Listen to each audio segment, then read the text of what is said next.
로마서 1장. 그리스도 예수의 종인 나 바울은 부르심을 받아 사도가 되었습니다. 나는 하나님의 복음을 전하기 위하여 따로 세우심을 받았습니다. 이 복음은 하나님께서 예언자들을 통하여 성경에 미리 약속하신 것으로 그의 아들을 두고 하신 말씀입니다. 이 아들은 육신으로는 다윗의 후손으로 태어나셨으며 성령으로는 죽은 사람들 가운데서 부활하심으로 나타내신 권능으로 하나님의 아들로 확정되신 분이십니다. 그는 곧 우리 주 예수 그리스도이십니다. 우리는 그를 통하여 은혜를 입어 사도의 직분을 받았습니다. 그것은 우리가 그 이름을 전하여 모든 민족이 믿고 순종하게 하려는 것입니다. 여러분도 그들 가운데 들어있어서 예수 그리스도의 부르심을 받은 사람이 되었습니다. 나는 로마에 있는 모든 신도에게 이 편지를 씁니다. 하나님께서 여러분을 사랑하셔서 그의 거룩한 백성으로 부르셨습니다. 하나님 우리 아버지와 주 예수 그리스도께서 내려주시는 은혜와 평화가 여러분에게 있기를 빕니다. 나는 먼저 여러분 모두의 일로 예수 그리스도를 통하여 나의 하나님께 감사를 드립니다. 그것은 여러분의 믿음에 대한 소문이 온 세상에 퍼지고 있기 때문입니다. 하나님은 내가 그 아들의 복음을 전하는 일로 중심으로 섬기는 분이시기에 내 마음속을 알고 계십니다. 나는 기도할 때마다 언제나 여러분을 생각하며 어떻게 해서든지 하나님의 뜻으로 여러분에게로 갈 수 있는 좋은 길이 열리기를 간구하고 있습니다. 내가 여러분을 간절히 보고 싶어 하는 것은 여러분에게 신령한 은사를 좀 나누어 주어 여러분을 굳세게 하려고 하는 것입니다. 이것은 내가 여러분과 함께 지내면서 여러분과 내가 서로의 믿음으로 서로 격려를 받고자 하는 것입니다. 형제 자매 여러분, 여러분은 이것을 아시기 바랍니다. 나는 여러분에게 가려고 여러 번 마음을 먹었으나 지금까지 길이 막혀서 뜻을 이루지 못하였습니다. 나는 다른 이방 사람들 가운데서도 열매를 거둔 것과 같이 여러분 가운데서도 그것을 좀 거두려고 했던 것입니다. 나는 그리스 사람에게나 미개한 사람에게나 지혜가 있는 사람에게나 어리석은 사람에게나 다 빚을 진 사람입니다. 그러므로 나의 간절한 소원은 로마에 있는 여러분에게도 복음을 전하는 일입니다. 나는 복음을 부끄러워하지 않습니다. 이 복음은 유대 사람을 비롯하여 그리스 사람에게 이르기까지 모든 믿는 사람을 구원하는 하나님의 능력입니다. 하나님의 의가 복음 속에 나타납니다. 이 일은 오로지 믿음에 근거하여 일어납니다. 이것은 성경에 기록한 바 의인은 믿음으로 살 것이다 한 것과 같습니다. 하나님의 진노가 불의한 행동으로 진리를 가로막는 사람의 온갖 불경건함과 불의함을 겨냥하여 하늘로부터 나타납니다. 하나님을 알만한 일이 사람에게 환히 드러나 있습니다. 하나님께서 그것을 환히 드러내 주셨습니다. 이 세상 창조 때로부터 하나님의 보이지 않는 속성, 곧 그분의 영원하신 능력과 신성은 사람이 그 지으신 만물을 보고서 깨닫게 되어 있습니다. 그러므로 사람들은 핑계를 댈 수가 없습니다. 사람들은 하나님을 알면서도 하나님을 하나님으로 영화롭게 해드리거나 감사를 드리기는커녕 오히려 생각이 허망해져서 그들의 지각 없는 마음이 어두워졌습니다. 사람들은 스스로 지혜가 있다고 주장하지만 실상은 어리석은 사람이 되었습니다. 그들은 썩지 않는 하나님의 영광을 썩어 없어질 사람이나 새나 네발 짐승이나 기어다니는 동물의 형상으로 바꿔 놓았습니다. 그러므로 하나님께서는 사람들이 마음의 욕정대로 하도록 더러움에 그대로 내버려 두시니 서로의 몸을 욕되게 하였습니다. 사람들은 하나님의 진리를 거짓으로 바꾸고 창조주 대신에 피조물을 숭배하고 섬겼습니다. 하나님은 영원히 찬송을 받으실 분이십니다. 아멘. 이런 까닭에 하나님께서는 사람들을 부끄러운 정욕에 내버려 두셨습니다. 여자들은 남자와의 바른 관계를 바르지 못한 관계로 바꾸고 또한 남자들도 이와 같이 여자와의 바른 관계를 버리고 서로 욕종에 불탔으며 남자가 남자와 더불어 부끄러운 짓을 하게 되었습니다. 그래서 그들은 그 잘못에 마땅한 대가를 스스로 받았습니다. 사람들이 하나님을 인정하기를 싫어하므로 하나님께서는 사람들을 타락한 마음자리에 내버려 두셔서 해서는 안 될 일을 하도록 놓아두셨습니다. 사람들은 온갖 불의와 악행과 탐욕과 악의로 가득 차 있으며 시기와 살의와 분쟁과 사기와 적의로 가득 차 있으며 수군거리는 자요 중상하는 자요 하나님을 미워하는 자요 불손한 자요 오만한 자요 자랑하는 자요 악을 꾸미는 모략꾼이요 부모를 거역하는 자요 우매한 자요 신의가 없는 자요 무정한 자요 무자비한 자입니다. 그들은 이와 같은 일을 하는 자들은 죽어야 마땅하다는 하나님의 공정한 법도를 알면서도 자기들만 이런 일을 하는 것이 아니라 이런 일을 저지르는 사람을 두둔하기까지 합니다. 로마서 2장. 그러므로 남을 심판하는 사람이여 그대가 누구이든지 죄가 없다고 변명할 수 없습니다. 그대는 남을 심판하는 일로 결국 자기를 정죄하는 셈입니다. 남을 심판하는 그대도 똑같은 일을 하고 있기 때문입니다. 하나님의 심판이 이런 일을 하는 사람들에게 공정하게 내린다는 것을 우리는 압니다. 이런 일을 하는 사람들을 심판하면서 스스로 그런 일을 하는 사람이요. 그대는 하나님의 심판을 피할 수 있을 줄로 생각합니까? 아니면 하나님께서 인자하심을 베푸셔서 그대를 인도하여 회개하게 하신다는 것을 알지 못하고 오히려 하나님의 풍성하신 인자하심과 너그러우심과 오래 참으심을 없이 여기는 것입니까? 그대는 완고하여 회개할 마음이 없으니 하나님의 공정한 심판이 나타날 진노의 날에 자기가 받을 진노를 스스로 쌓아 올리고 있는 것입니다. 하나님께서는 각 사람에게 그가 한 대로 갚아주실 것입니다. 참으면서 선한 일을 하여 영광과 존귀와 불멸의 것을 구하는 사람에게는 영원한 생명을 주시고 이기심에 사로잡혀서 진리를 거스르고 불의를 따르는 사람에게는 진노와 분노를 쏟으실 것입니다. 악한 일을 하는 모든 사람에게는 먼저 유대 사람을 비롯하여 그리스 사람에게 이르기까지 환난과 고통을 주실 것이요 선한 일을 하는 모든 사람에게는 먼저 유대 사람을 비롯하여 그리스 사람에게 이르기까지 영광과 존귀와 평강을 내리실 것입니다. 하나님께서는 사람을 차별함이 없이 대하시기 때문입니다. 율법을 모르고 범죄한 사람은 율법과 상관없이 망할 것이요 율법을 알고 범죄한 사람은 율법을 따라 심판을 받을 것입니다. 하나님 앞에서는 율법을 듣는 사람이 의로운 사람이 아닙니다. 오직 율법을 실천하는 사람이라야 의롭게 될 것이기 때문입니다. 율법을 가지지 않은 이방 사람이 사람의 본성을 따라 율법이 명하는 바를 행하면 그들은 율법을 가지고 있지 않아도 자기 자신이 자기에게 율법입니다. 그런 사람은 율법이 요구하는 일이 자기의 마음에 적혀 있음을 드러내 보입니다. 그들의 양심도 이 사실을 증언합니다. 그들의 생각들이 서로 고발하기도 하고 변호하기도 합니다. 이런 일은 내가 전하는 복음대로 하나님께서 그리스도를 내세우셔서 사람들이 감추고 있는 비밀들을 심판하실 그날에 드러날 것입니다. 그런데 그대가 유대 사람이라고 자처한다고 합시다. 그래서 그대는 율법을 의지하며 하나님을 자랑하며 율법의 가르침을 받아서 하나님의 뜻을 알고 가장 선한 일을 분간할 줄 알며 눈먼 사람의 길잡이요 어둠 속에 있는 사람의 빛이라고 생각하며 지식과 진리가 율법의 구체화된 모습으로 들어있다고 하면서 스스로 어리석은 사람의 스승이요 어린아이의 교사로 확신한다고 합시다. 그렇다면 그대는 남은 가르치면서도 왜 자기 자신은 가르치지 않습니까? 도둑질을 하지 말라고 설교하면서도 왜 도둑질을 합니까? 간음을 하지 말라고 하면서도 왜 간음을 합니까? 우상을 미워하면서도 왜 신전의 물건을 훔칩니까? 율법을 자랑하면서도 왜 율법을 어겨서 하나님을 욕되게 합니까? 성경에 기록한 바 너희 때문에 하나님의 이름이 이방 사람들 가운데서 모독을 받는다 한 것과 같습니다. 율법을 지키면 할례를 받은 것이 유익하지만 율법을 어기면 그대가 받은 할례는 할례를 받지 않은 것으로 되어버립니다. 그러므로 할례를 받지 않은 사람이 율법의 규정을 지키면 그 사람은 할례를 받지 않았더라도 할례를 받은 것으로 여겨질 것이 아니겠습니까? 그리고 본래 할례를 받지 않았더라도 율법을 온전히 지키는 사람이 율법의 조문을 가지고 있고 할례를 받았으면서도 율법을 범하는 사람인 그대를 정죄할 것입니다. 겉모양으로 유대 사람이라고 해서 유대 사람이 아니요. 겉모양으로 살갗에 할례를 받았다고 해서 할례가 아닙니다. 오히려 속사람으로 유대 사람이니가 유대 사람이며 율법의 조문을 따라서 받는 할례가 아니라 성령으로 마음에 받는 할례가 참 할례입니다. 이런 사람은 사람에게서가 아니라 하나님에게서 칭찬을 받습니다.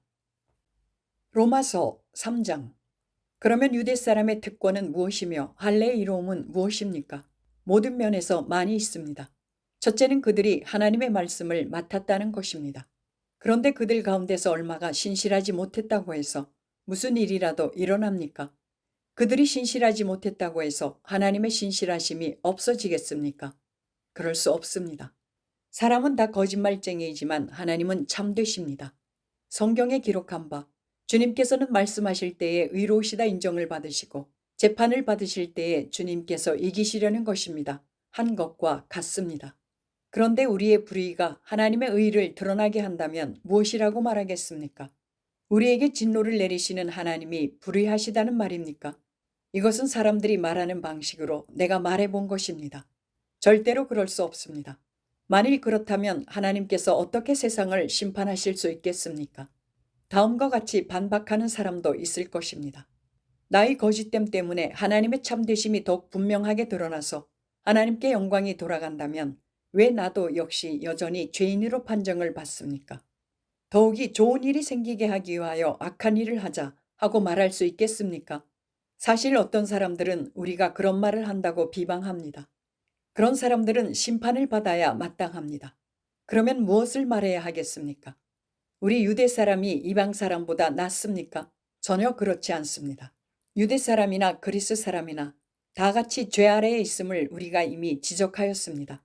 성경에 이렇게 기록되어 있습니다. 의인은 없다. 한 사람도 없다. 깨닫는 사람도 없고 하나님을 찾는 사람도 없다. 모두가 곁길로 빠져서 쓸모가 없게 되었다. 선한 일을 하는 사람은 없다. 한 사람도 없다. 그들의 목구멍은 열린 무덤이다. 혀는 사람을 속인다. 입술에는 독사의 독이 있다. 입에는 저주와 독설이 가득 찼다. 발은 피를 흘리는 일에 빠르며 그들이 가는 길에는 파멸과 비참함이 있다. 그들은 평화의 길을 알지 못한다. 그들의 눈에는 하나님을 두려워하는 빛이 없다. 율법에 있는 모든 말씀이 율법 아래 사는 사람에게 말한 것임을 우리는 압니다. 그것은 모든 입을 막고 온 세상을 하나님 앞에서 유죄로 드러내려는 것입니다. 그러므로 율법의 행위로는 하나님 앞에서 의롭다고 인정받을 사람이 아무도 없습니다.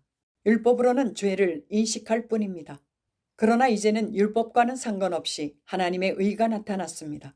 그것은 율법과 예언자들이 증언한 것입니다. 그런데 하나님의 의는 예수 그리스도를 믿는 믿음을 통하여 오는 것인데 모든 믿는 사람에게 미칩니다. 거기에는 아무 차별이 없습니다.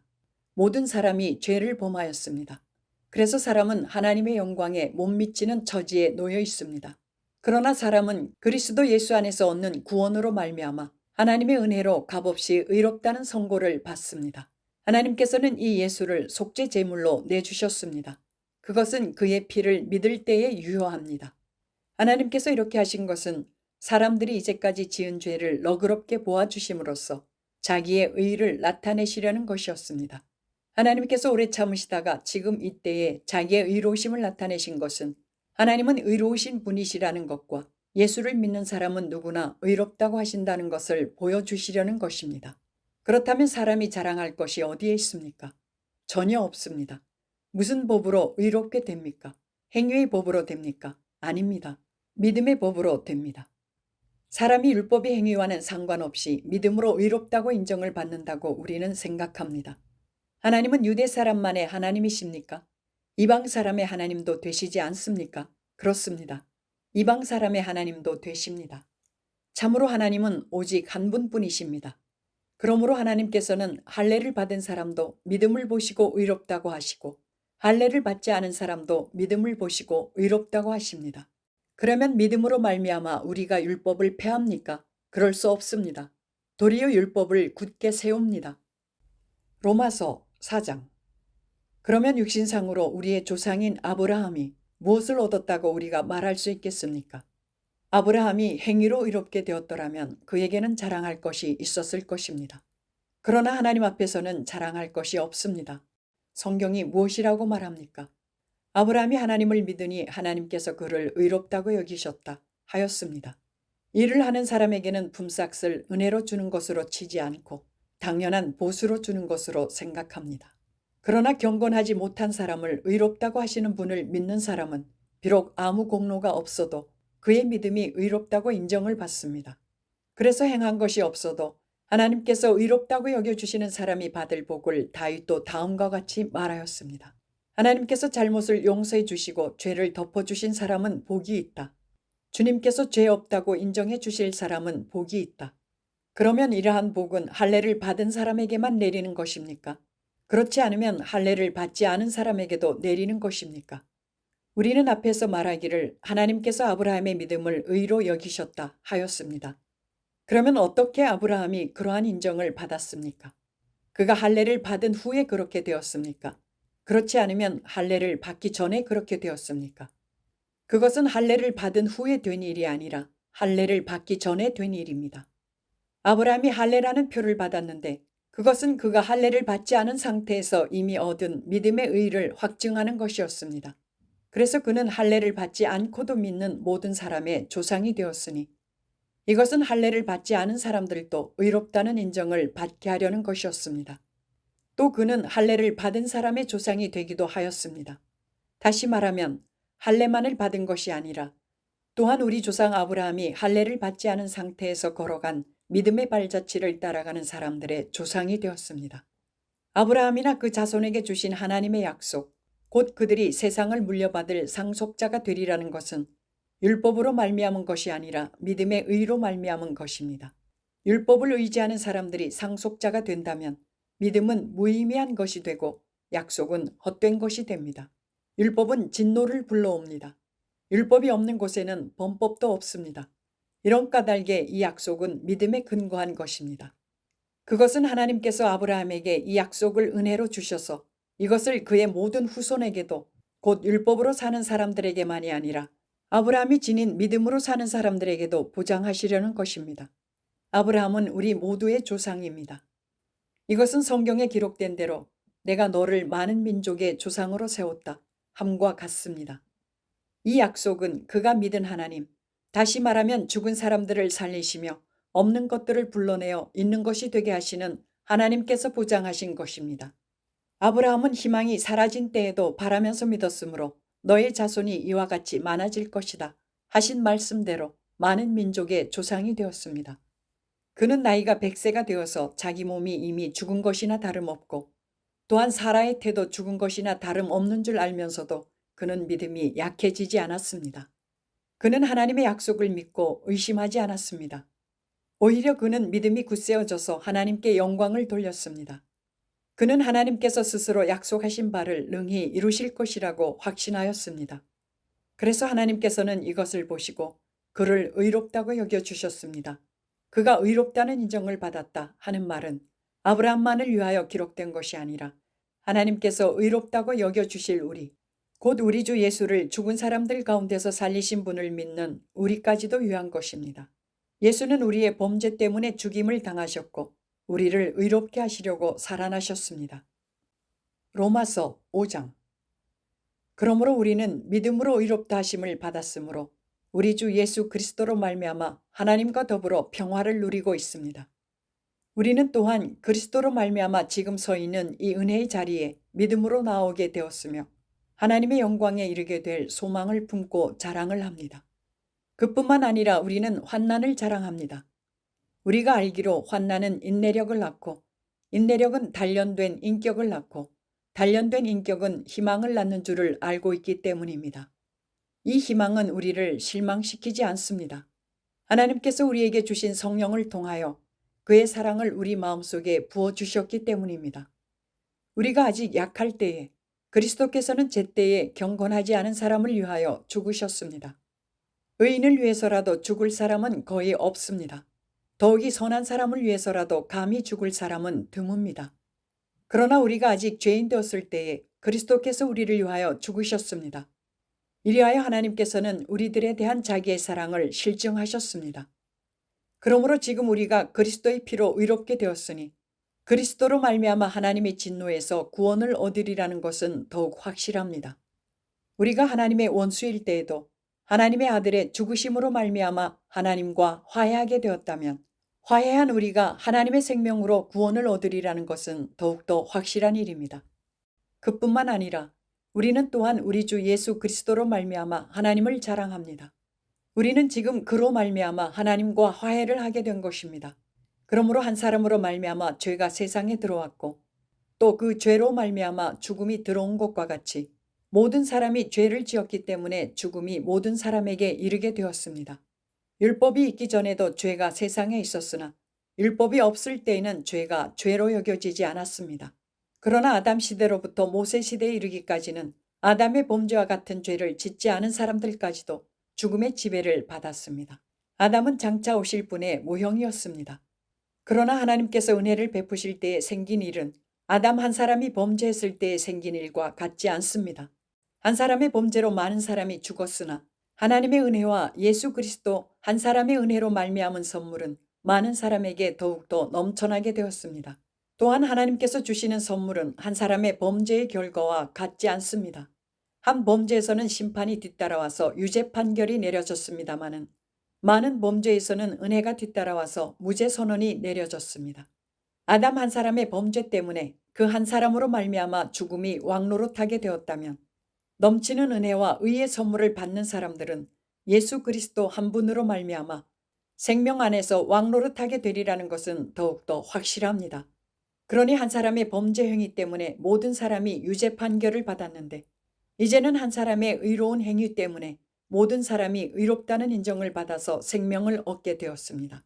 한 사람이 순종하지 않음으로 말미암아 많은 사람이 죄인으로 판정을 받았는데 이제는 한 사람이 순종함으로 말미암아 많은 사람이 의인으로 판정을 받을 것입니다. 율법은 범죄를 증가시키려고 끼어들어온 것입니다. 그러나 죄가 많은 곳에 은혜가 더욱 넘치게 되었습니다. 그것은 죄가 죽음으로 사람을 지배한 것과 같이 은혜가 의를 통하여 사람을 지배하여 우리 주 예수 그리스도로 말미암아 얻는 영원한 생명에 이르게 하려는 것입니다. 로마서 6장. 그러면 우리가 무엇이라고 말을 해야 하겠습니까?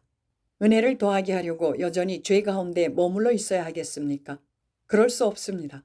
우리는 죄에는 죽은 사람인데 어떻게 죄 가운데서 그대로 살 수 있겠습니까? 세례를 받아 그리스도 예수와 하나가 된 우리는 모두 세례를 받을 때에 그와 함께 죽었다는 것을 여러분은 알지 못합니까? 그러므로 우리는 세례를 통하여 그의 죽으심과 연합함으로써 그와 함께 묻혔던 것입니다. 그것은 그리스도께서 아버지의 영광으로 말미암아 죽은 사람들 가운데서 살아나신 것과 같이 우리도 또한 새 생명 안에서 살아가기 위함입니다. 우리가 그의 죽으심과 같은 죽음을 죽어서 그와 연합하는 사람이 되었으면 우리는 부활에 있어서도 또한 그와 연합하는 사람이 될 것입니다. 우리의 옛사람이 그리스도와 함께 십자가에 달려 죽은 것은 죄의 몸을 멸하여서 우리가 다시는 죄의 노예가 되지 않게 하려는 것임을 우리는 압니다. 죽은 사람은 이미 죄의 세력에서 해방되었습니다. 우리가 그리스도와 함께 죽었으면 그와 함께 우리도 또한 살아날 것임을 믿습니다. 우리가 알기로 그리스도께서는 죽은 사람들 가운데서 살아나셔서 다시는 죽지 않으시며 다시는 죽음이 그를 지배하지 못합니다. 그리스도께서 죽으신 죽음은 죄에 대해서 단번에 죽으신 것이요. 그분이 사시는 삶은 하나님을 위하여 사시는 것입니다. 이와 같이 여러분도 죄에 대해서는 죽은 사람이요. 하나님을 위해서는 그리스도 예수 안에서 살고 있는 사람이라는 것을 알아야 합니다. 그러므로 여러분은 죄가 여러분의 죽을 몸을 지배하지 못하게 해서 여러분이 몸의 정욕에 굴복하는 일이 없도록 하십시오. 그러므로 여러분은 여러분의 지체를 죄에 내맡겨서 불의의 연장이 되게 하지 마십시오. 오히려 여러분은 죽은 사람들 가운데서 살아난 사람답게 여러분을 하나님께 바치고 여러분의 지체를 의의 연장으로 하나님께 바치십시오. 여러분은 율법 아래 있지 않고 은혜 아래 있으므로 죄가 여러분을 다스릴 수 없을 것입니다. 그러면 어떻게 해야 하겠습니까? 우리가 율법 아래 있지 않고 은혜 아래에 있다고 해서 마음 놓고 죄를 짓자는 말입니까? 그럴 수 없습니다. 여러분이 아무에게나 자기를 종으로 내맡겨서 복종하게 하면 여러분은 여러분이 복종하는 그 사람의 종이 되는 것임을 알지 못합니까? 여러분은 죄의 종이 되어 죽음에 이르거나 아니면 순종의 종이 되어 의에 이르거나 하는 것입니다. 그러나 하나님께 감사하는 것은 여러분이 전에는 죄의 종이었으나 이제 여러분은 전에 받은 교훈의 본에 마음으로부터 순종함으로써 죄에서 해방을 받아서 의의 종이 된 것입니다. 여러분의 이해력이 미약하므로 내가 사람의 방식으로 말하겠습니다. 여러분이 전에는 자기 지체를 더러움과 불법의 종으로 내맡겨서 불법에 빠져 있었지만 이제는 여러분의 지체를 의의 종으로 바쳐서 거룩함에 이르도록 하십시오. 여러분이 죄의 종일 때에는 의에 얽매이지 않았습니다. 여러분은 그때에 무슨 열매를 거두었습니까? 이제 와서 여러분이 그러한 생활을 부끄러워하지만은 그러한 생활의 마지막은 죽음입니다. 이제 여러분은 죄에서 해방을 받고 하나님의 종이 되어서 거룩함에 이르는 삶의 열매를 맺고 있습니다. 그 마지막은 영원한 생명입니다. 죄의 삭은 죽음이요 하나님의 선물은 우리 주 예수 그리스도 안에서 누리는 영원한 생명입니다. 로마서 7장. 형제자매 여러분, 나는 율법을 아는 사람들에게 말을 합니다. 율법은 사람이 살아있는 동안에만 그 사람을 지배한다는 것을 알지 못합니까? 결혼한 여자는 그 남편이 살아있는 동안에는 법으로 남편에게 매어 있으나 남편이 죽으면 남편의 법에서 풀려납니다. 그러므로 남편이 살아있는 동안에 그 여자가 다른 남자에게로 가면 그 여자는 간음한 여자라는 말을 듣게 됩니다.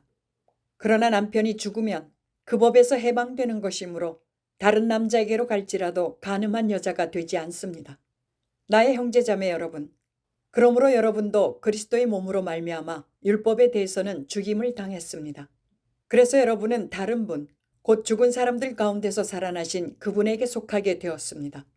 그것은 우리가 하나님을 위하여 열매를 맺게 하기 위함입니다. 이전에 우리가 육신을 따라 살 때에는 율법으로 말미암아 일어나는 죄의 욕정이 우리 몸의 지체 안에서 작용해서 죽음에 이르는 열매를 맺었습니다. 그러나 지금은 우리를 올감했던 것에 대하여 죽어서 율법에서 풀려났습니다. 그래서 우리는 문자의 얽매인 낡은 정신으로 하나님을 섬기지 않고 성령이 주시는 새 정신으로 하나님을 섬깁니다. 그러면 우리가 무엇이라고 말을 하겠습니까? 율법이 죄입니까? 그럴 수 없습니다. 그러나 율법에 비춰 보지 않았다면 나는 죄가 무엇인지 알지 못하였을 것입니다. 율법에 탐내지 말아라 하지 않았다면 나는 탐심이 무엇인지를 알지 못하였을 것입니다.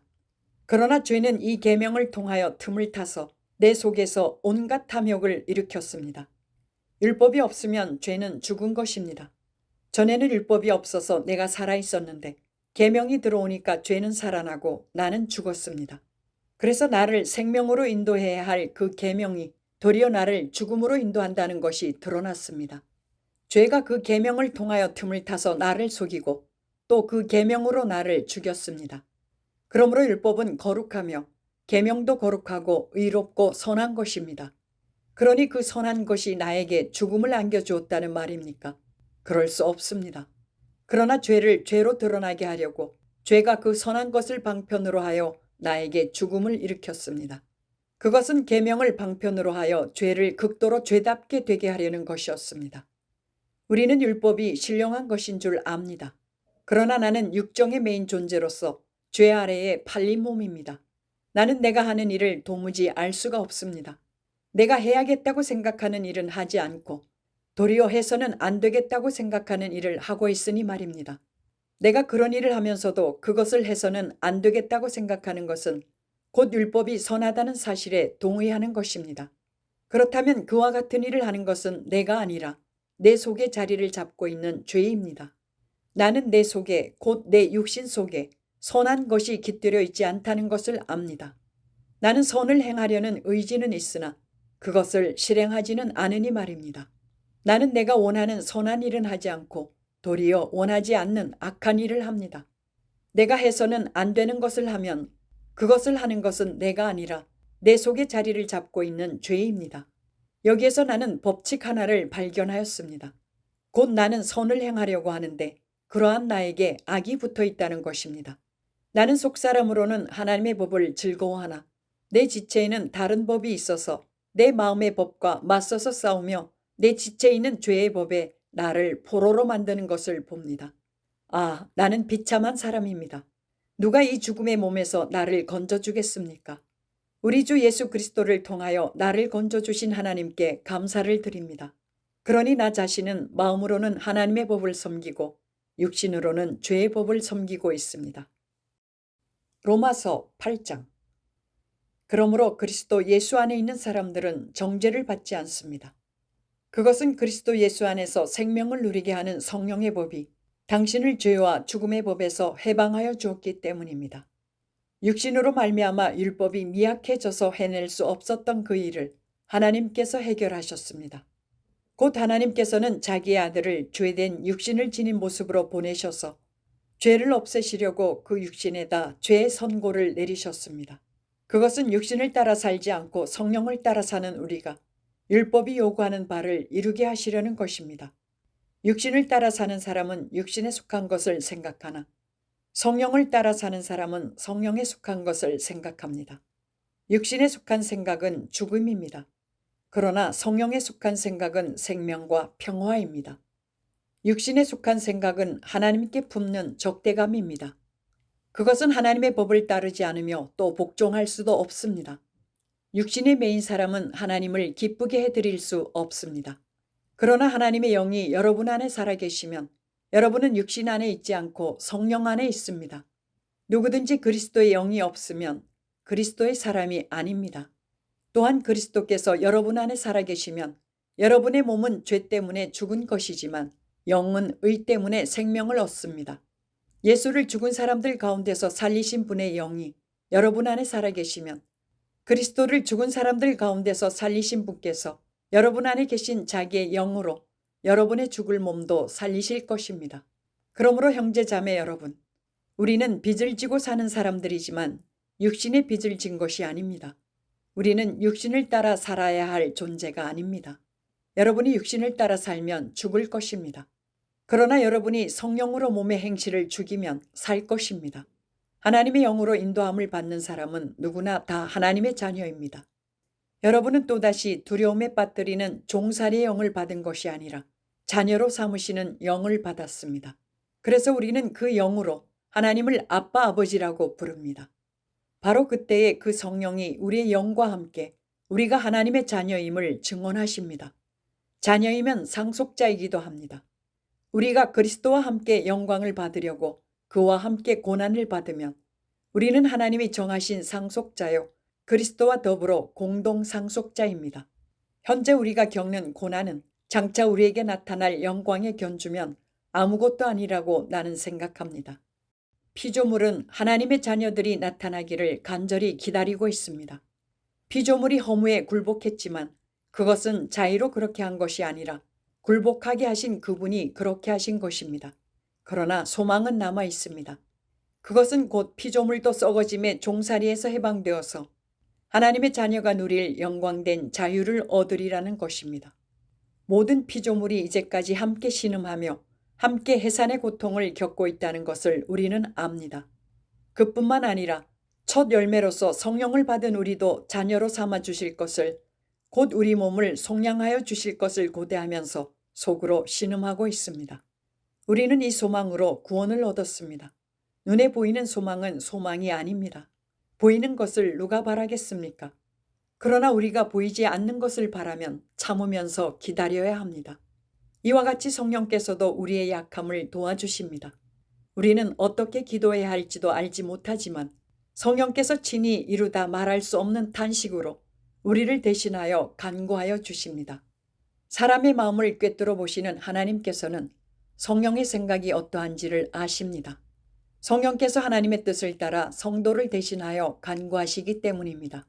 하나님을 사랑하는 사람들, 곧 하나님의 뜻대로 부르심을 받은 사람들에게는 모든 일이 서로 협력해서 선을 이룬다는 것을 우리는 압니다. 하나님께서는 미리 아신 사람들을 택하셔서 자기 아들의 형상과 같은 모습이 되도록 미리 정하셨으니 이것은 그 아들이 많은 형제 가운데서 맏아들이 되게 하시려는 것입니다.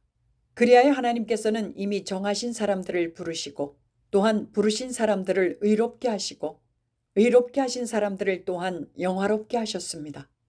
그렇다면 이런 일을 두고 우리가 무엇이라고 말할 수 있겠습니까? 하나님이 우리 편이시면 누가 우리를 대적하겠습니까? 자기 아들을 아끼지 않으시고 우리 모두를 위하여 내주신 분이 어찌 그 아들과 함께 모든 것을 우리에게 선물로 거저주지 않으시겠습니까? 하나님께서 택하신 사람들을 누가 감히 고발하겠습니까? 의롭다 하시는 분이 하나님이신데 누가 감히 그들을 정죄하겠습니까?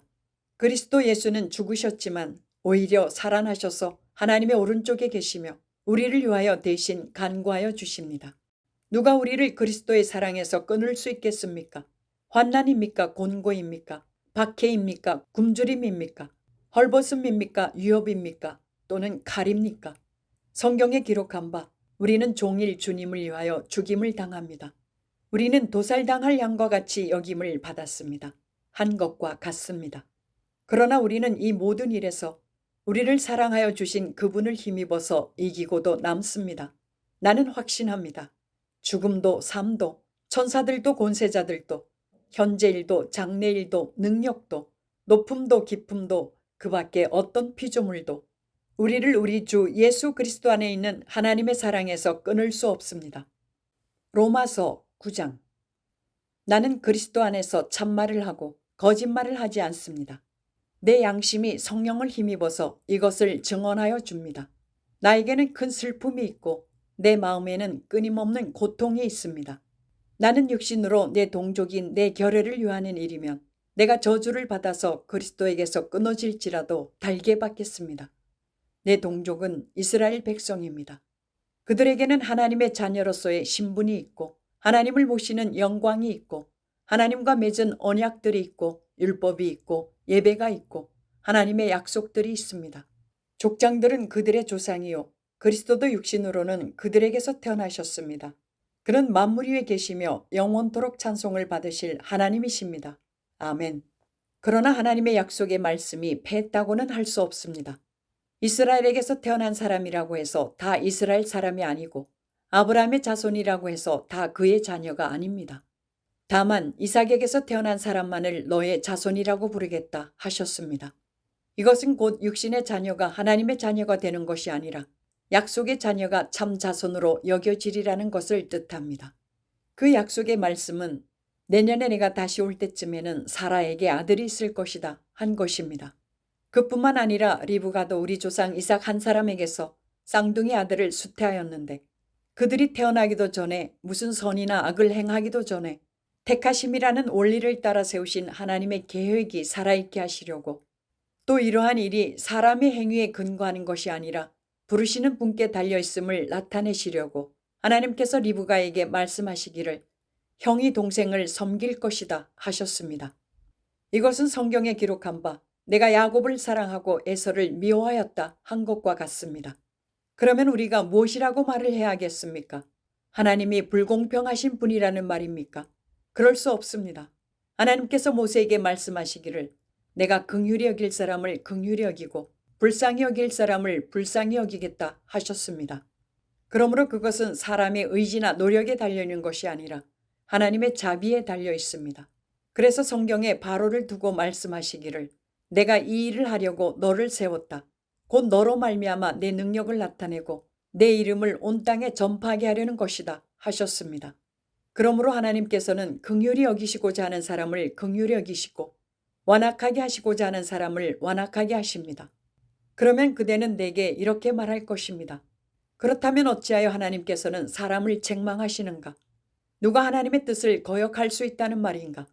오 사람아, 그대가 무엇이기에 하나님께 감히 말대답을 합니까? 만들어진 것이 만드신 분에게 어찌하여 나를 이렇게 만들었습니까? 하고 말할 수 있습니까? 토기장이에게 흙 한 덩이를 둘로 나누어서 하나는 귀한 데 쓸 그릇을 만들고 하나는 천한 데 쓸 그릇을 만들 권리가 없겠습니까? 하나님께서 하신 일도 마찬가지입니다.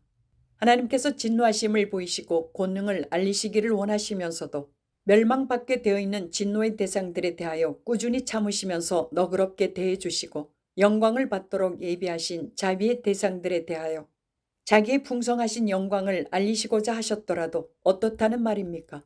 하나님께서는 우리를 부르시되 유대 사람 가운데서만이 아니라 이방 사람 가운데서도 부르셨습니다. 그것은 하나님이 호세아의 글 속에서 하신 말씀과 같습니다. 나는 내 백성이 아닌 사람을 내 백성이라고 하겠다.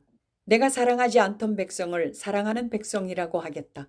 너희는 내 백성이 아니다 하고 말씀하신 그곳에서 그들은 살아계신 하나님의 자녀라고 일컬음을 받을 것이다.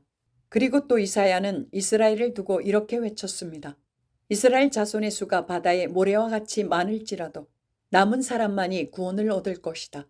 주님께서는 그 말씀하신 것을 온전히 그리고 조속히 온 땅에서 이루실 것이다. 그것은 또한 이사야가 미리 말한 바 만군의 주님께서 우리에게 씨를 남겨주지 않으셨더라면 우리는 소돔과 같이 되고 고모라와 같이 되었을 것이다 한 것과 같습니다. 그러면 우리가 무엇이라고 말해야 하겠습니까?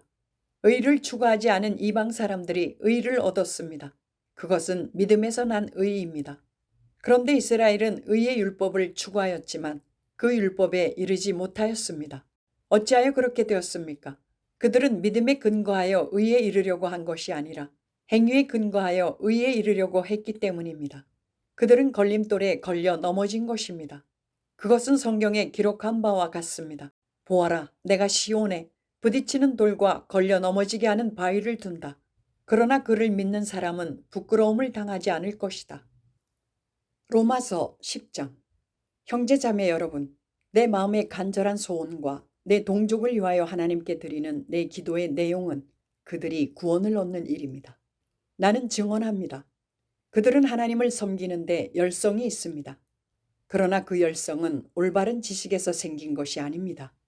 그들은 하나님의 의를 알지 못하고 자기 자신들의 의를 세우려고 힘을 씀으로써 하나님의 의에는 복종하지 않게 되었습니다. 그러므로 그리스도는 율법의 끝마침이 되셔서 모든 믿는 사람에게 의가 되어 주셨습니다. 모세는 율법에 근거한 의를 두고 기록하기를 율법을 행한 사람은 그것으로 살 것이다 하였습니다. 그러나 믿음에 근거한 의를 두고는 이렇게 말합니다. 너는 마음속으로 누가 하늘에 올라갈 것이냐 하고 말하지 말아라. 그것은 그리스도를 끌어내리는 것입니다. 또 누가 지옥에 내려갈 것이냐 하고 말하지도 말아라. 그것은 그리스도를 죽은 사람들 가운데서 끌어올리는 것입니다. 그러면 그것은 무엇을 뜻합니까? 하나님의 말씀은 내게 가까이 있다. 내 입에 있고 내 마음에 있다 하는 말씀이 있습니다. 이것은 우리가 전파하는 믿음의 말씀입니다. 당신이 만일 예수는 주님이라고 입으로 고백하고 하나님께서 그를 죽은 사람들 가운데서 살리신 것을 마음으로 믿으면 구원을 얻을 것입니다. 사람은 마음으로 믿어서 의에 이르고 입으로 고백해서 구원에 이르게 됩니다. 성경은 그를 믿는 사람은 누구나 부끄러움을 당하지 않을 것이다 하고 말합니다. 유대 사람이나 그리스 사람이나 차별이 없습니다.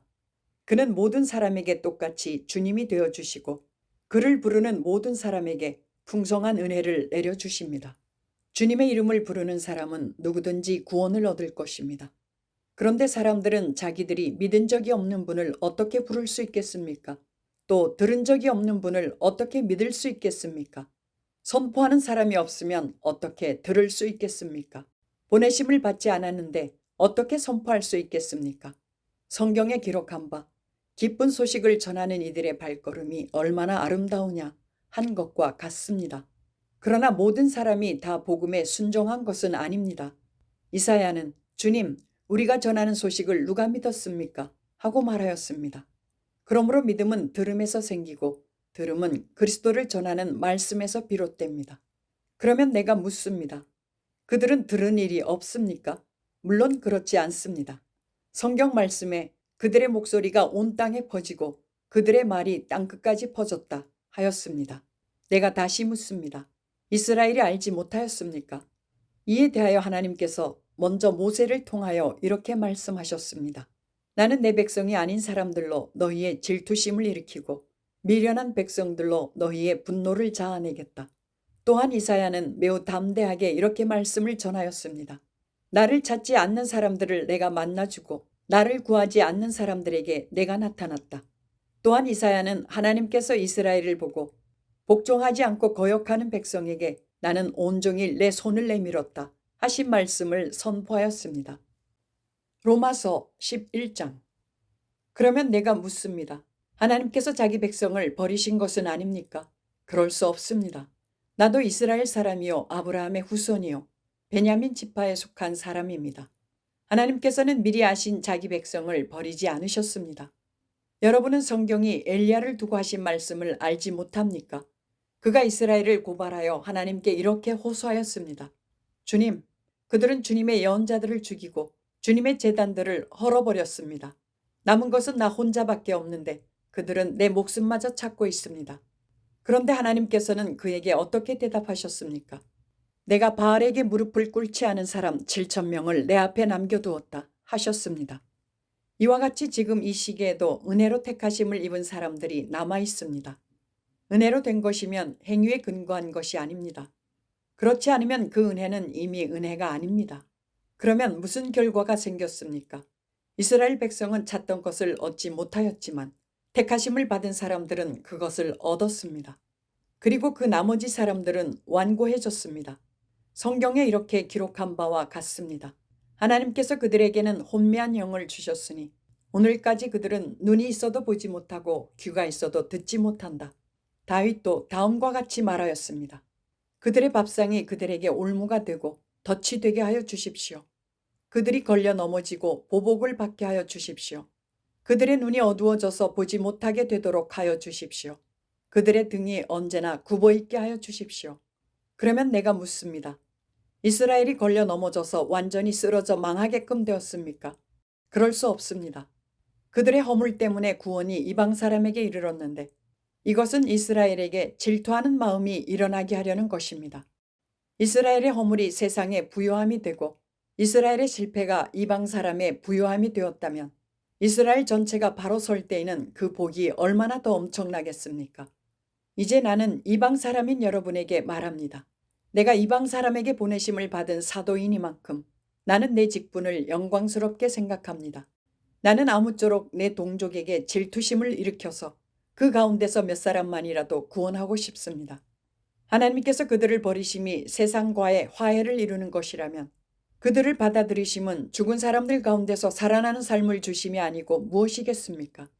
만물로 바치는 빵 반죽덩이가 거룩하면 남은 온 덩이도 그러하고 뿌리가 거룩하면 가지도 그러합니다.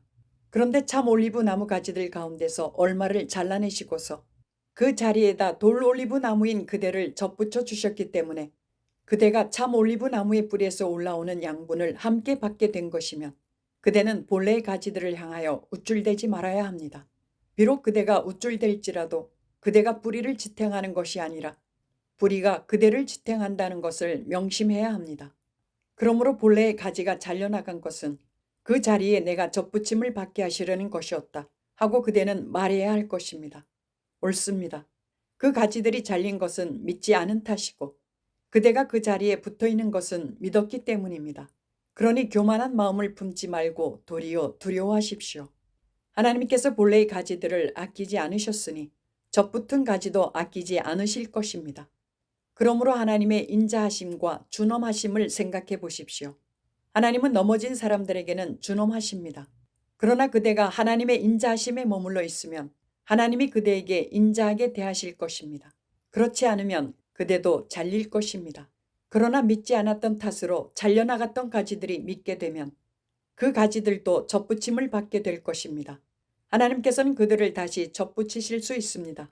그대가 본래의 돌 올리브 나무에서 잘려서 그 본성을 거슬러 참 올리브 나무에 접붙임을 받았다면 본래 붙어있던 이 가지들이 제 나무에 다시 접붙임을 받는 것이야 얼마나 더 쉬운 일이겠습니까? 형제자매 여러분, 나는 여러분이 이 신비한 비밀을 알기를 바랍니다. 그것은 여러분이 스스로 현명하다고 생각하는 일이 없게 하려는 것입니다. 그 비밀은 이러합니다. 이방 사람의 수가 다 찰 때까지 이스라엘 사람들 가운데서 일부가 완고해진 대로 있으리라는 것과 온 이스라엘이 구원을 받게 되리라는 것입니다. 그것은 성경에 이렇게 기록되어 있는 바와 같습니다. 구원하시는 분이 시온에서 오실 것이니 야곱에게서 경건하지 못함을 제거하실 것이다.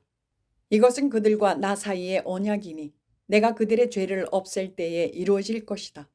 복음의 관점에서 판단하면 이스라엘 사람들은 여러분이 잘되라고 하나님의 원수가 되었지만 택하심을 받았다는 관점에서 판단하면 그들은 조상 덕분에 하나님의 사랑을 받는 사람들입니다. 하나님께서 주시는 고마운 선물과 부르심은 철회되지 않습니다. 전에 하나님께 순종하지 않던 여러분이 이제 이스라엘 사람의 불순종 때문에 하나님의 자비를 입게 되었습니다. 이와 같이 지금은 순종하지 않고 있는 이스라엘 사람들도 여러분이 받은 그 자비를 보고 회개하여 마침내는 자비하심을 입게 될 것입니다. 하나님께서 모든 사람을 순종하지 않는 상태에 가두신 것은 그들에게 자비를 베푸시려는 것입니다. 하나님의 부유하심은 어찌 그리 크십니까? 하나님의 지혜와 지식은 어찌 그리 깊고 깊으십니까? 그 어느 누가 하나님의 판단을 헤아려 알 수 있으며 그 어느 누가 하나님의 길을 더듬어 찾아낼 수 있겠습니까? 누가 주님의 마음을 알았으며 누가 주님의 조언자가 되었습니까? 누가 먼저 무엇을 드렸기에 주님의 답례를 바라겠습니까? 만물이 그에게서 나고 그로 말미암아 있고 그를 위하여 있습니다. 그에게 영광이 세세에 있기를 빕니다. 아멘. 로마서 12장. 형제자매 여러분, 그러므로 나는 하나님의 자비하심을 힘입어 여러분에게 권합니다. 여러분의 몸을 하나님께서 기뻐하실 거룩한 산제물로 드리십시오. 이것이 여러분이 드릴 합당한 예배입니다. 여러분은 이 시대의 풍조를 본받지 말고 마음을 새롭게 함으로 변화를 받아서 하나님의 선하시고 기뻐하시고 완전하신 뜻이 무엇인지를 분별하도록 하십시오. 나는 내가 받은 은혜를 힘입어서 여러분 각 사람에게 말합니다. 여러분은 스스로 마땅히 생각해야 하는 것 이상으로 생각하지 말고 하나님께서 각 사람에게 나누어 주신 믿음의 분량대로 분수에 맞게 생각하십시오. 한 몸에 많은 지체가 있으나 그 지체들이 다 같은 일을 하는 것이 아닙니다. 이와 같이 우리도 여럿이지만 그리스도 안에서 한 몸을 이루고 있으며 각 사람은 서로 지체입니다. 하나님께서 우리에게 주신 은혜를 따라 우리는 저마다 다른 신령한 선물을 가지고 있습니다. 가령 그것이 예언이면 믿음의 정도에 맞게 예언할 것이요. 섬기는 일이면 섬기는 일에 힘써야 합니다. 또 가르치는 사람이면 가르치는 일에, 권면하는 사람이면 권면하는 일에 힘쓸 것이요. 나누어 주는 사람은 순수한 마음으로, 지도하는 사람은 열성으로, 자선을 베푸는 사람은 기쁜 마음으로 해야 합니다. 사랑에는 거짓이 없어야 합니다. 악한 것을 미워하고 선한 것을 굳게 잡으십시오. 형제의 사랑으로 서로 다정하게 대하며 존경하기를 서로 먼저 하십시오. 열심을 내어서 부지런히 일하며 성령으로 뜨거워진 마음을 가지고 주님을 섬기십시오. 소망을 품고 즐거워하며 환난을 당할 때에 참으며 기도를 꾸준히 하십시오. 성도들이 쓸 것을 공급하고 손님 대접하기를 힘쓰십시오. 여러분을 박해하는 사람들을 축복하십시오. 축복을 하고 저주를 하지 마십시오. 기뻐하는 사람들과 함께 기뻐하고 우는 사람들과 함께 우십시오.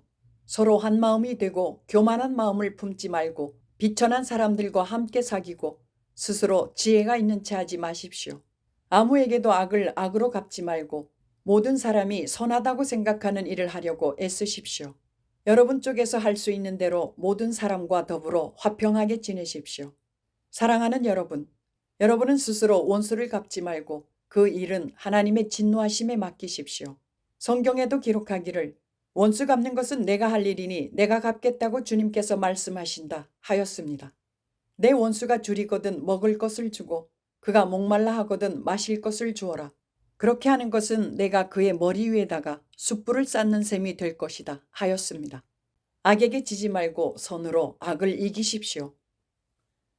로마서 13장. 사람은 누구나 위에 있는 권세에 복종해야 합니다.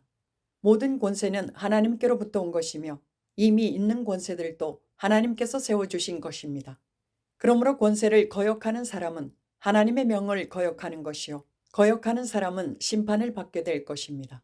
치안관들은 좋은 일을 하는 사람에게는 두려울 것이 없고 나쁜 일을 하는 사람에게만 두려움이 됩니다. 권세를 행사하는 사람을 두려워하지 않으려거든 좋은 일을 하십시오. 그러면 그에게서 칭찬을 받을 것입니다. 권세를 행사하는 사람은 여러분 각 사람에게 유익을 주려고 일하는 하나님의 일꾼입니다. 그러나 그대가 나쁜 일을 저지를 때에는 두려워해야 합니다. 그는 공연히 칼을 차고 있는 것이 아닙니다. 그는 하나님의 일꾼으로서 나쁜 일을 하는 자에게 하나님의 진노를 집행하는 사람입니다. 그러므로 진노를 두려워해서만이 아니라 양심을 생각해서도 복종해야 합니다. 같은 이유로 여러분은 또한 조세를 바칩니다. 그들은 하나님의 일꾼들로서 바로 이 일을 하는데 힘쓰고 있습니다. 여러분은 모든 사람에게 의무를 다하십시오. 조세를 바쳐야 할 이에게는 조세를 바치고 관세를 바쳐야 할 이에게는 관세를 바치고 두려워해야 할 이는 두려워하고 존경해야 할 이는 존경하십시오. 서로 사랑하는 것 외에는 아무에게도 빚을 지지 마십시오. 남을 사랑하는 사람은 율법을 다 이룬 것입니다.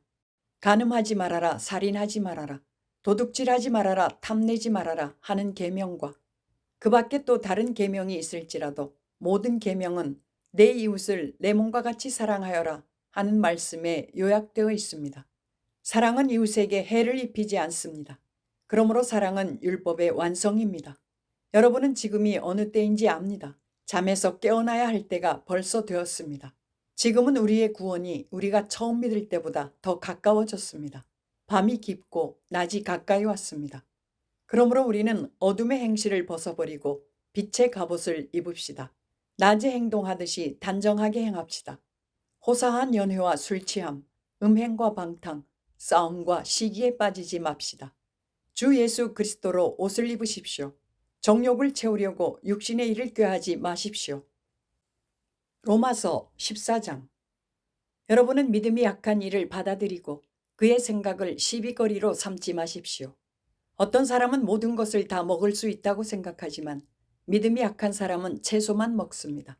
먹는 사람은 먹지 않는 사람을 업신여기지 말고 먹지 않는 사람은 먹는 사람을 비판하지 마십시오. 하나님께서는 그 사람도 받아들이셨습니다. 우리가 누구이기에 남의 종을 비판합니까? 그가 서 있든지 넘어지든지 그것은 그 주인이 상관할 일입니다. 주님께서 그를 서 있게 할 수 있으시니 그는 서 있게 될 것입니다. 또 어떤 사람은 이 날이 저날보다 더 중요하다고 생각하고 또 어떤 사람은 모든 날이 다 같다고 생각합니다. 각각 자기 마음에 확신을 가져야 합니다. 어떤 날을 더 존중히 여기는 사람도 주님을 위하여 그렇게 하는 것이요.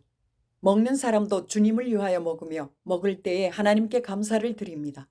그리고 먹지 않는 사람도 주님을 위하여 먹지 않으며 또한 하나님께 감사를 드립니다. 우리 가운데는 자기만을 위하여 사는 사람도 없고 또 자기만을 위하여 죽는 사람도 없습니다. 우리는 살아도 주님을 위하여 살고 죽어도 주님을 위하여 죽습니다. 그러므로 우리는 살든지 죽든지 주님의 것입니다. 그리스도께서 죽으셨다가 살아나신 것은 죽은 사람에게도 산 사람에게도 다 주님이 되시려는 것이었습니다. 그런데 어찌하여 그대는 형제나 자매를 비판합니까? 어찌하여 그대는 형제나 자매를 업신여깁니까? 우리는 모두 다 하나님의 심판대 앞에 서게 될 것입니다. 성경에는 이렇게 기록되어 있습니다. 주님께서 말씀을 하신다. 내가 살아있으니 모든 무릎이 내 앞에 꿇을 것이요 모든 입이 나 하나님을 찬양할 것이다. 그러므로 우리는 각각 자기 일을 하나님께 사실대로 아뢰어야 할 것입니다. 그러므로 이제부터는 서로 남을 심판하지 마십시다. 형제 자매 앞에 장애물이나 걸림돌을 놓지 않겠다고 결심하십시오. 내가 주 예수 안에서 알고 또 확신하는 것은 이것입니다. 무엇이든지 그 자체로 부정한 것은 없고 다만 부정하다고 여기는 그 사람에게는 부정한 것입니다. 그대가 음식 문제로 형제 자매의 마음을 상하게 하면 그것은 이미 사랑을 따라 살지 않는 것입니다. 음식 문제로 그 사람을 망하게 하지 마십시오. 그리스도께서 그 사람을 위하여 죽으셨습니다. 그러므로 여러분이 좋다고 여기는 일이 도리어 비방거리가 되지 않도록 하십시오. 하나님의 나라는 먹는 일과 마시는 일이 아니라 성령 안에서 누리는 의와 평화와 기쁨입니다. 그리스도를 이렇게 섬기는 사람은 하나님을 기쁘게 해드리고 사람에게도 인정을 받습니다. 그러므로 우리는 서로 화평을 도모하는 일과 서로 덕을 세우는 일에 힘을 씁시다. 하나님이 이렇게 놓으신 것을 음식 때문에 망치는 일이 없도록 하십시오. 모든 것이 다 깨끗합니다. 그러나 어떤 것을 먹음으로써 남을 넘어지게 하면 그러한 사람에게는 그것이 해롭습니다. 고기를 먹는다든가 술을 마신다든가 그 밖에 무엇이든지 형제나 자매를 걸려 넘어지게 하는 일은 하지 않는 것이 좋습니다. 그대가 지니고 있는 신념을 하나님 앞에서 스스로 간직하십시오. 자기가 옳다고 생각하는 일을 하면서 자기를 정죄하지 않는 사람은 복이 있습니다. 의심을 하면서 먹는 사람은 이미 단죄를 받은 것입니다. 그것은 믿음의 근거에서 한 것이 아니기 때문입니다. 믿음에 근거하지 않는 것은 다 죄입니다. 로마서 15장. 믿음이 강한 우리는 믿음이 약한 사람들의 약점을 돌보아 주어야 합니다. 우리는 자기에게 좋을 대로만 해서는 안 됩니다. 우리는 저마다 자기 이웃의 마음에 들게 행동하면서 유익을 주고 덕을 세워야 합니다. 그리스도께서도 자기에게 좋을 대로만 하지 않으셨습니다. 성경에 기록하기를 주님을 비방하는 자들의 비방이 내게 떨어졌다 한 것과 같습니다. 무엇이든지 전에 기록한 것은 우리에게 교훈을 주려고 한 것이며 성경이 주는 인내와 위로로서 우리로 하여금 소망을 가지게 하려고 한 것입니다. 인내심과 위로를 주시는 하나님께서 여러분이 그리스도 예수를 본받아 같은 생각을 품게 하시고 한 마음과 한 입으로 하나님 곧 우리 주 예수 그리스도의 아버지께 영광을 돌리게 해주시기를 빕니다. 그러므로 그리스도께서 하나님의 영광을 드러내시려고 여러분을 받아들이신 것과 같이 여러분도 서로 받아들이십시오. 내가 말하는 것은 이러합니다. 그리스도께서는 하나님의 진실하심을 드러내시려고 할례를 받은 사람의 종이 되셨으니 그것은 하나님께서 조상에게 주신 약속들을 확정하시고 이방 사람들도 긍휼히 여기심을 받아서 하나님께 영광을 돌리게 하시려고 한 것입니다. 기록된 바 그러므로 내가 이방 사람들 가운데서 주님께 찬양을 드리며 주님의 이름을 찬미합니다. 한 것과 같습니다. 또 이방 사람들아 주님의 백성과 함께 즐거워하여라 하였으며 또 모든 이방 사람들은 주님을 찬양하여라. 모든 백성들아 주님을 찬양하여라 하였습니다. 그리고 이사야가 말하기를 이새의 뿌리에서 싹이 나서 이방 사람을 다스릴 이가 일어날 것이니 이방 사람은 그에게 소망을 둘 것이다 하였습니다. 소망을 주시는 하나님께서 믿음에서 오는 모든 기쁨과 평화를 여러분에게 충만하게 주셔서 성령의 능력으로 소망이 여러분에게 차고 넘치기를 바랍니다. 나의 형제자매 여러분, 나는 여러분 마음에 선함이 가득하고 온갖 지식이 넘쳐서 서로 권면할 능력이 있음을 확신합니다. 그러나 내가 몇 가지 점에 대해서 매우 담대하게 쓴 것은 하나님께서 내게 주신 은혜를 힘입어서 여러분의 기억을 새롭게 하려고 한 것입니다. 하나님께서 이 은혜를 내게 주신 것은 나로 하여금 이방 사람에게 보내심을 받은 그리스도 예수의 일꾼이 되게 하여 하나님의 복음을 전하는 제사장의 직무를 수행하게 하시려는 것입니다. 그리하여 이방 사람들로 하여금 성령으로 거룩하게 되게 하여 하나님께서 기쁨으로 받으실 제물이 되게 하시려는 것입니다. 그러므로 나는 하나님을 섬기는 일을 그리스도 예수 안에서 자랑스럽게 생각합니다. 그리스도께서 이방 사람들을 복종하게 하시려고 나를 시켜서 이루어 놓으신 것밖에는 아무것도 감히 말하지 않겠습니다. 그 일은 말과 행동으로 표징과 이적의 능력으로 성령의 권능으로 이루어졌습니다.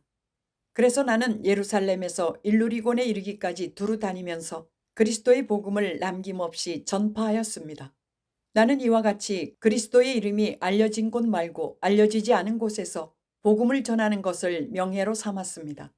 나는 남이 닦아놓은 터 위에다가 집을 짓지 않으려 하였습니다.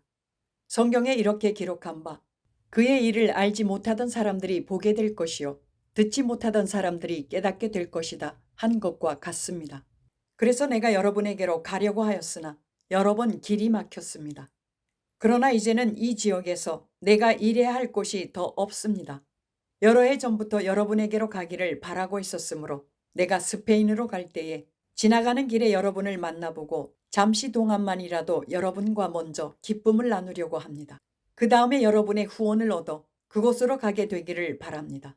그러나 지금 나는 성도들을 돕는 일로 예루살렘에 갑니다. 마케도니아와 아가야 사람들이 기쁜 마음으로 예루살렘에 사는 성도들 가운데 가난한 사람들에게 보낼 구제금을 마련하였기 때문입니다. 그들은 기쁜 마음으로 그렇게 하였습니다. 그들은 정말로 예루살렘 성도들에게 빚을 진 사람들입니다. 이방 사람들은 그들에게서 신령한 복을 나누어 받았으니 육신의 생활에 필요한 것으로 그들에게 봉사할 의무가 있습니다. 그러므로 나는 이 일을 마치고 그들에게 이 열매를 확실하게 전해준 뒤에 여러분에게 들렀다가 스페인으로 가겠습니다. 내가 여러분에게 갈 때에 그리스도의 충만한 복을 가지고 갈 것으로 압니다. 형제자매 여러분, 내가 우리 주 예수 그리스도를 힘입어서 그리고 성령의 사랑을 힘입어서 여러분에게 부탁합니다. 나도 기도합니다만 여러분도 나를 위하여 하나님께 열심으로 기도해 주십시오. 내가 유대에 있는 믿지 않는 자들에게서 화를 당하지 않도록 그리고 또 내가 예루살렘으로 가져가는 구제금이 그곳 성도들에게 기쁘게 받아들여지도록 기도해 주십시오. 그래서 내가 하나님의 뜻을 따라 기쁨을 안고 여러분에게로 가서 여러분과 함께 즐겁게 쉴 수 있게 되도록 기도해 주십시오. 평화를 주시는 하나님께서 여러분 모두와 함께 하시기를 빕니다. 아멘. 로마서 16장. 겐그레아 교회의 일꾼이요 우리의 자매인 베베를 여러분에게 추천합니다. 여러분은 성도의 합당한 예절로 주님 안에서 그를 영접하고 그가 여러분에게 어떤 도움을 원하든지 도와주시기 바랍니다. 그는 많은 사람을 도와주었고 나도 그에게 신세를 많이 졌습니다. 그리스도 예수 안에서 나의 동력자인 브리스가와 아굴라에게 문안하여 주십시오. 그들은 생명의 위험을 무릅쓰고 내 목숨을 구해준 사람들입니다. 나뿐만 아니라 이방 사람의 모든 교회도 그들에게 감사하고 있습니다. 그리고 그들의 집에서 모이는 교회에도 문안하여 주십시오. 나의 사랑하는 에베네도에게 문안하여 주십시오. 그는 아시아에서 그리스도를 믿은 첫 열매입니다. 여러분을 위하여 수고를 많이 한 마리아에게 문안하여 주십시오. 나의 친척이며 한때 나와 함께 갇혔던 안드로니고와 유니아에게 문안하여 주십시오. 그들은 사도들에게 좋은 평을 받고 있고 나보다 먼저 그리스도를 믿은 사람들입니다. 주님 안에 있는 나의 사랑하는 암블리아에게 문안하여 주십시오. 그리스도 안에서 우리의 동력자인 우르바노와 나의 사랑하는 스다고에게 문안하여 주십시오. 그리스도 안에서 인정을 받는 아벨레에게 문안하여 주십시오. 아리스도블로의 가족에게 문안하여 주십시오. 나의 친척인 헤로디온에게 문안하여 주십시오. 주님 안에 있는 나기수의 가족에게 문안하여 주십시오. 주님 안에서 수고한 드루베나와 드루보사에게 문안하여 주십시오. 주님 안에서 수고를 많이 한 사랑하는 버시에게 문안하여 주십시오. 주님 안에서 택하심을 받은 루포와 그의 어머니에게 문안하여 주십시오. 그의 어머니는 곧 내 어머니이기도 합니다. 아순그리도와 블레곤과 호메와 바드로바와 허마와 그들과 함께 있는 형제자매들에게 문안하여 주십시오. 빌룰로고와 율리아와 네로오와 그의 자매와 올름바와 그들과 함께 있는 모든 성도에게 문안하여 주십시오. 거룩한 입맞춤으로 서로 문안하십시오. 그리스도의 모든 교회가 여러분에게 문안합니다. 형제자매 여러분, 내가 여러분에게 권합니다. 여러분이 배운 교훈을 거슬러서 분열을 일으키며 올무를 놓는 사람들을 경계하고 멀리하십시오. 이런 사람들은 우리 주 그리스도를 섬기는 것이 아니라 자기네 배를 섬기는 것이며 그럴듯한 말과 아첨하는 말로 순진한 사람들의 마음을 속이는 것입니다. 여러분의 순종은 모든 사람에게 소문이 났습니다. 나는 여러분의 일로 기뻐합니다. 나는 여러분이 선한 일에는 슬기롭고 악한 일에는 순진하기를 바랍니다. 평화의 하나님께서 곧 사탄을 쳐부수셔서 여러분의 발밑에 짓밟히게 하실 것입니다. 우리 주 예수의 은혜가 여러분과 함께 있기를 빕니다. 나의 동역자 디모데와 나의 친척 루기오와 야손과 소시바더가 여러분에게 문안합니다. 이 편지를 받아 쓰는 나 더디오도 주님 안에서 여러분에게 문안합니다. 나와 온 교회를 잘 돌보아 주는 가이오도 여러분에게 문안합니다. 이 도시의 재무관인 에라스도와 형제 구아도도 여러분에게 문안합니다. 하나님께서는 내가 전하는 복음, 곧 예수 그리스도에 관한 선포로 여러분을 능히 튼튼히 세워주십니다. 그는 오랜 세월 동안 감춰두셨던 비밀을 계시해 주셨습니다. 그 비밀이 지금은 예언자들의 글로 환히 공개되고 영원하신 하나님의 명을 따라 모든 이방 사람들에게 알려져서 그들이 믿고 순종하게 되었습니다. 오직 한 분이신 지혜로우신 하나님께 예수 그리스도로 말미암아 영광이 영원 무궁하도록 있기를 빕니다. 아멘.